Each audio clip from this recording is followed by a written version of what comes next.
মাতার অবৈধ সন্তান হলে সবাই তাকে হারামজাদা বলে, পিতৃ পরিচয় না থাকলে সবাই তাকে জারজ বলে।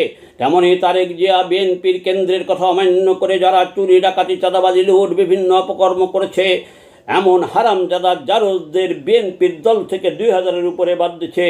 তারেক জিয়া আগেই হুকুম দিচ্ছে অন্যায় যারা করে তাদের ধরে আইনের কাছে সোপর্দ করতে। হারামজাদা জারজদের সেনাবাহিনী ফুটেজ দেখে ব্যবস্থা নিচ্ছে। এখন 2025 সাল, হাতে হাতে মোবাইল, ডিজিটাল বাংলাদেশ।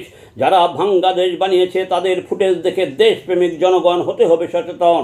এসব হারামজাদা জারজ পাকিস্তানি রেখে যাওয়া রক্তরা বর্তমানে ভাঙ্গা দেশ যেন আর শেষ না করতে পারে। 9 মাসে যাচাই বাছাই হয়ে গেছে কারা দেশপ্রেমিক, দলপ্রেমিক। যারা অন্যায় অপরাধ করছে এরা বিদেশি দালাল, রাজাকারের বাচ্চা, হারামজাদা জারজ। জনগণ ঐক্যবদ্ধ হতে হবে, এদের প্রতিরোধ করতে হবে। ভাঙ্গা দেশকে ধ্বংসের হাত থেকে বাঁচাতে সকলকে এগিয়ে আসতে হবে। কেহ জিয়ার, তারেক জিয়ার সৈনিক বলে অপরাধ করতে গেলে তাকে ধরতে হবে। সে হারামজাদা জারজ, ধোঁকাবাজ। এরা ব্যক্তি স্বার্থ হাসিলকারী, দলের নাম ব্যবহার করে ব্যক্তি স্বার্থ হাসিল করে। আমি প্রথমে সৃষ্টি সেরা মানুষ, তারপরে আমার দেশ, তারপরে আমার ধর্ম, তারপরে আমার দল। যারা মানুষের, দেশের, দলের ক্ষতি করছে এরা চেহারায় মানুষ, বাস্তবে মানুষ নয়।